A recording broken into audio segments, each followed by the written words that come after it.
అందుకే మీరు గమనించినట్లయితే నెట్లో సెర్చ్ చేసి చూడండి. ఇప్పుడు మనం వాడుతున్న అప్డేట్ లేటెస్ట్ టెక్నాలజీ చాలా వరకు వాళ్ళు డెవలప్ చేసిందే. మైండ్ పోయిద్ది వాళ్ళు కనుగొన్నవి చూస్తే. తెలుసా మీకు? ప్రపంచాన్ని ప్రభావితం చేసినటువంటి వ్యక్తులంతా కూడా యూదుల్లో నుంచే వచ్చారు.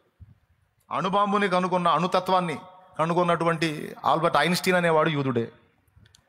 కార్ల్ మార్క్స్ అనేవాడు యూదుడే. ప్రపంచంలో మెజారిటీ ప్రజల్ని తన ఫాలోవర్స్గా, ఆరాధకులుగా కలిగి ఉన్న నజరేయుడగు యేసు కూడా యూదుల్లో నుంచి వచ్చినవాడే. ఇప్పుడు మనం వాడుతున్న టెక్నాలజీలో చాలా వరకు వాళ్ళు డెవలప్ చేసింది.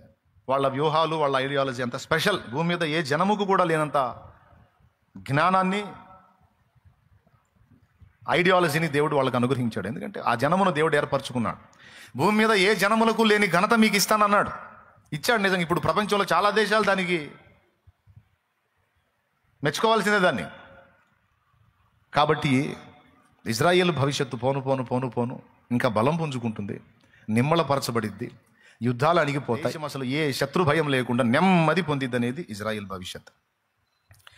ఇజ్రాయేల్ భవిష్యత్తుతో మనకు సంబంధం ఏంటంటే, అక్కడ జరిగేటువంటి పరిణామాలు, సంఘము ఎత్తబడుటకు కొన్ని సూచనలు అక్కడ జరుగుతాయి.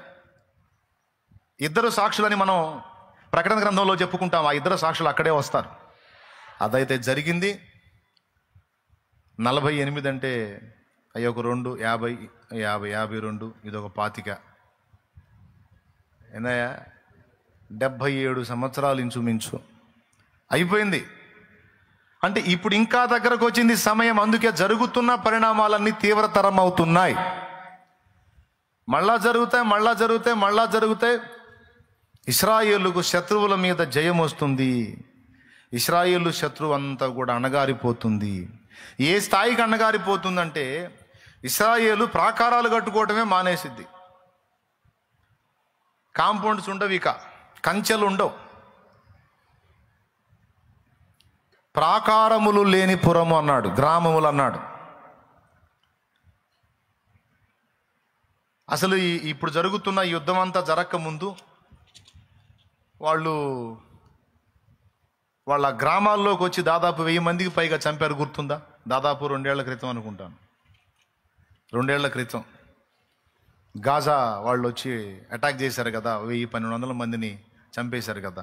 కొంతమందిని బానిసలుగా పట్టుకొని పోయారు ఇశ్రాయేలీయుల్ని. అప్పుడు మొదలైందే కదా ఇది. అప్పటి నుంచి మొదలుపెట్టి అన్నిటి మీద వాళ్ళు యుద్ధం చేస్తూ ఉన్నారు. అక్కడ మీరు వీడియోలో చూస్తే కంచె ఉంటుంది. ఆ కంచె మీదుగా వాళ్ళు ఆ బెలూన్స్ వేసుకొని వస్తారు. పారాచూట్లు ఉంటాయి కదా, అవి వేసుకొని దిగుతారు. లోపలికి దిగి వాళ్ళు కాల్పులు జరిపి చాలామందిని చంపేశారు. కంచె మీద ఒక చోటేమో కంచెని బ్లాస్ట్ చేస్తారు. కానీ భవిష్యత్ ఏం జరగబోతుందంటే, ఇక కంచెలతో నిమిత్తం లేదు. ఎందుకంటే శత్రు భయమేమీ లేక ఇజ్రాయేలు నెమ్మది పొందబోతుంది. అది భవిష్యత్తు. ఏమేం చెప్పాడు ఇక్కడ? నంబర్ 1, ప్రాకారములు లేని గ్రామములు, అడ్డగడియలును గవునులు లేని దేశము. ఈ 2 కాదు, నిమ్మళముగాను నిర్భయముగాను నివసించు వారి మీదికి పోయేదను. భవిష్యత్తు ఇశ్రాయేలుకి ఏం జరుగు? నిమ్మళం రాబోతుంది. నిర్భయముగా వాళ్ళు నివసించబోతా ఉన్నారు. ఇది ఇజ్రాయేలు భవిష్యత్తు. అయితే తర్వాత ఏం జరిగిద్ది? రష్యా దాని మీదకి యుద్ధానికి పోయినప్పుడు దేవుడే ఇశ్రాయేలు పక్షమున మరొక భీకరమైన యుద్ధం జరిగించబోతున్నాడు. నాడు ఐగుప్తు నుంచి వాళ్ళని బయటికి తీసుకొచ్చినప్పుడు, ఎర్ర సముద్రం దగ్గర వాళ్ళని నిలిపి వాళ్ళ ఎదుట సముద్రమును పాయలు చేసి అద్దరికి వారిని దాటించి, సముద్రము నట్ట నడుమ ఐగుప్తీయులను, వారి రథములను, ఫరోను అతని సైన్యమును ముంచివేసినట్టుగా రష్యా తీసుకోబోతున్నటువంటి చర్యల విషయంలో దేవుడు దాని మీద చర్య తీసుకొని ఇశ్రాయేలు మీదికి వచ్చినటువంటి ఆ విస్తారమైన సైన్యమును ఆయన నాశనము చేయటం జరుగుతుంది. ఆ దేవుని కోపములో, ఇశ్రాయేలు పక్షంగా దేవుడు చేసే ఆ యుద్ధములో చనిపోయిన వాళ్ళని పూడ్చిపెట్టడానికి 7 నెలల కాలం పడుతుందంట. ఆ డెడ్ బాడీస్ని పూడ్చిపెట్టడానికి పట్టే సమయం 7 నెలల కాలం. అంటే 7 నెలల వరకు డెడ్ బాడీస్ని సేకరిస్తూనే ఉంటారు, పూడ్చిపెడతానే ఉంటారు. అంతమంది హతులైపోతారు. అర్థమైందా? అంటే ఇక ఇజ్రాయేలును శ్రమ పెట్టడానికి ఎవరికి ఛాన్స్ లేదు. ఫైనల్లో అంత్య అబద్ధ క్రీస్తు వచ్చి వాడు చేస్తాడు కొద్దిగా ఇబ్బంది. అర్థమైందా? ఇక రాను ఇజ్రాయేలు అణగారిపోవటం కాదు, ఇజ్రాయేల్ ఇంకా బలం పుంజుకుంటుంది. ఫైనల్లో అంత్య అబద్ధ క్రీస్తు చేతిలో మాత్రమే ఇజ్రాయేలు శ్రమ పడుతుంది. ఇది ఇజ్రాయేలు భవిష్యత్తు. దేవునికి స్తోత్రం కలుగును గాక. ఇంతకు ఆ దేశం ఇజ్రాయేలు దేశమేనా అంటే 38:12 చూస్తే భూమి నట్ట నడుమ నివసించు జనులు అని మాట్లాడాడు. అంటే వాళ్ళని కూర్చుందే ఈ ప్రవచనం, యెహెజ్కేలు 38 ప్రవచనం. అయితే ఇజ్రాయేల్లో జరుగుతున్నటువంటి వ్యవహారము, సంఘము ఎత్తబడే విషయంలో సంఘం సిద్ధపాటుకు కొన్ని విషయాలు సూచనలుగా ఉన్నాయని నేను చెప్పాను కదా. ఇప్పుడు ఇజ్రాయేల్ భవిష్యత్తు పక్కన పెడదాం, సంఘ భవిష్యత్తు చూద్దాం. ఇప్పుడు సంఘమునకు ఎన్నో విధములైనటువంటి శ్రమలు ఉన్నాయి, ఎన్నో విధములైన హింసలు ఉన్నాయి, ఎన్నో విధములైన శోధనలు ఉన్నాయి. సంఘము ప్రజెంట్ ఎదుర్కొంటున్నటువంటి పరిస్థితులను చూసి సంఘ భవిష్యత్తును గురించి కూడా కొంతమంది ఆలోచనలో పడే అవకాశం ఉంది. కానీ ఒకటి గుర్తుపెట్టుకోండి, ఇప్పటిదాకా సంఘమేక ఒకవేళ వంకర టింకర ప్రయాణాలు చేస్తుండొచ్చు, కానీ యేసయ్య రెండవ రాకడకు ముందు సంఘము స్ముర్ణ మరియు ఫిలదెల్ఫియా అనుభవంలోకి వెళ్ళిపోతుంది.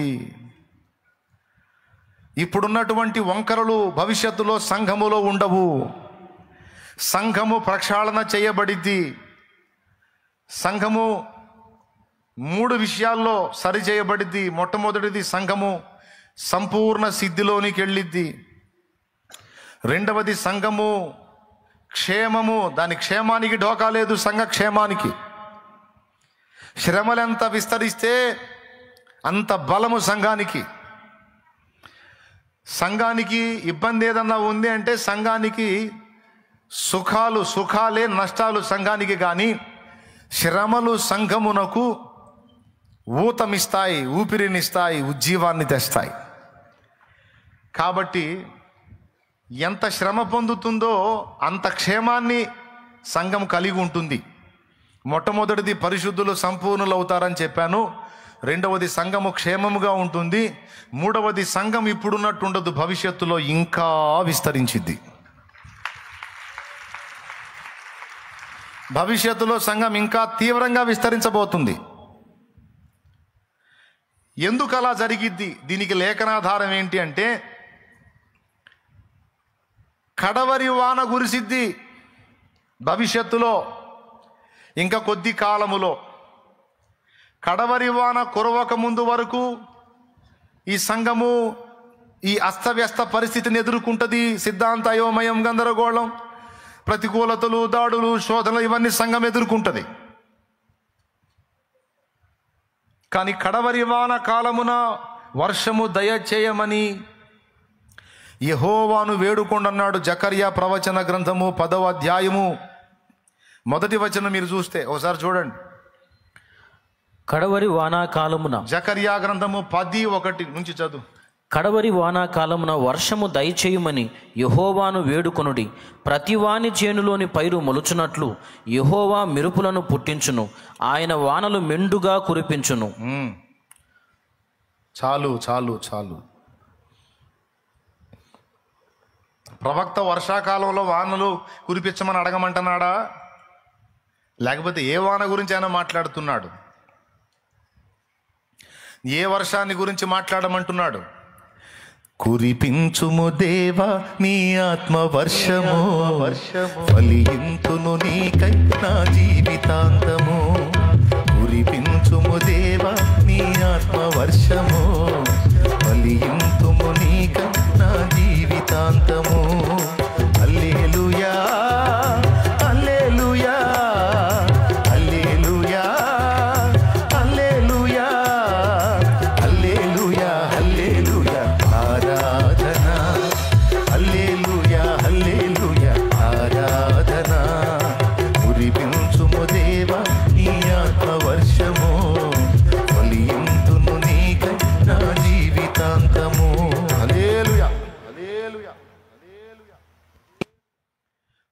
ఒక గొప్ప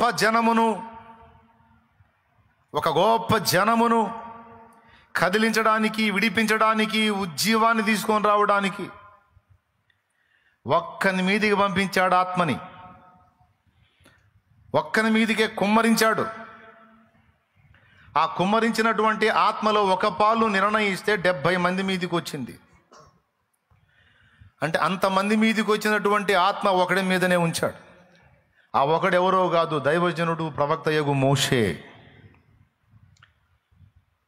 ఆ ఒకని మీద తన ఆత్మ నుంచి ఆ ఒకరిని రేపి వదిలితే ఐగుప్తును బద్దలు కొట్టి, ఐగుప్తు రాజు వెన్నులో వణుకు పుట్టించి ప్రజలందరినీ బంధ విముక్తుల్ని చేశాడు దైవజనుడైన మోషే. ఇశ్రాయేలు మొత్తాన్ని కూడా బయలు వైపు తిప్పి దేవుని ప్రజలందరినీ కూడా 2 తలంపుల మధ్య తడబడేటట్టు చేసి, తన జార చోర క్రియలన్నిటినీ నిరాటంకంగా జరిగించుకుంటున్నటువంటి దుష్టురాలైన యెజబెలు కాలములో యెహోవా ప్రవక్తలందరినీ కత్తివాత హతము చేసింది. యెహోవా బలిపీఠాలు పడగొట్టించింది. బాహాటంగా ఎవరైనా యెహోవా ఆరాధన చేస్తే వాళ్ళని చంపేసింది. ఓబద్యా అనేటువంటి భక్తిపరుడు యెహోవా ప్రవక్తలను గుహలో ఏబదేసి 100 మందిని ఉంచి వాళ్లకు రహస్యంగా ఆహారం అందిస్తూ వాళ్ళని కాపాడుకున్నాడు. అంత దుష్టత్వం చేసింది దుష్టురాలైన యెజబెలు ఆట కట్టించి బయలు వైపు నుంచి ఇశ్రాయేలును యెహోవా వైపు తిప్పడానికి ఒక్కడిని ఏర్పరచుకున్నాడు. ఆ ఒక్కడు దైవజనుడు ప్రవక్తయగు ఏలియా. ఐగుప్తు బంధకాల్లో ఉన్నప్పుడు మోషేని అభిషేకించి మోషే మీద ఆత్మను పంపించి ఒకని మీద ఎంత ఆత్మ నుంచాడో చూడండి, ఎంత శక్తి నుంచాడో చూడండి. ఆ ఒకని ద్వారా ఆ ప్రజలందరినీ బయటికి తీసుకొచ్చి విస్తారమైన ఆత్మను రక్షించాడు అన్నాడు. తర్వాత దేవుని ప్రజలు దారి మళ్ళితే మళ్ళా వాళ్ళని సత్యంలోకి నడిపించడానికి ఏలియా మీద ఆత్మను పంపించి అభిషేకించి ఏలియా ద్వారా ఆకాశము నుండి అగ్నిని కురిపించి ఒక సూచక్రియను చూపించి ఒకే ఒక్క దినమందు ఒకే ఒక గంటలో దేవుని ప్రజలందరినీ మళ్ళా దేవుని వైపు తిరిగేటట్టు ఏలియాని అభిషేకించి వాడుకున్న దేవుడు తన ఆత్మను తన బిడ్డల మీద కుమ్మరిస్తాడు. వారి ద్వారా సమాజంలో ఒక ఉజ్జీవం వస్తుంది, ఒక చైతన్యం వస్తుంది. దేవుని ప్రజలందరినీ దారి మళ్ళించిన యెజబెలును ఎదిరించిన ఏలియా అభిషేకం. దేవుని ప్రజలందరినీ దారి మళ్ళించిన యెజబెలును ఎదిరించిన ఏలియా అభిషేకం. ఐగుప్తు రాజును గడగడ వణికించి,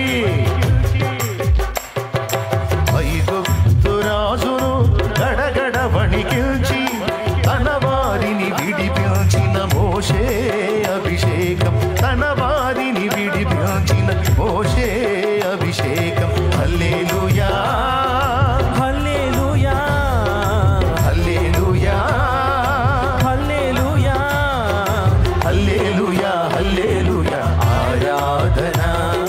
హల్లెలూయా హల్లెలూయా ఆరాధన. కురిపించుము దేవా నీ ఆత్మవర్షము, ఫలింతును నీకై నా జీవితాంతము. ఆమేన్ ఆమేన్. దానికి 100 మందిని ఏర్పరచుకోరా, ఒకరి నుండే ఉజ్జీవం. అయితే ఆశ్చర్యం ఏంటంటే అంత్య దినములలో ఒక మోషే కాదు, ఒక ఏలియా కాదు, మోషేల గుంపు ఏలియాల గుంపు లేవబోతుంది. అది కొడితే గట్టిగా సంతోషంగా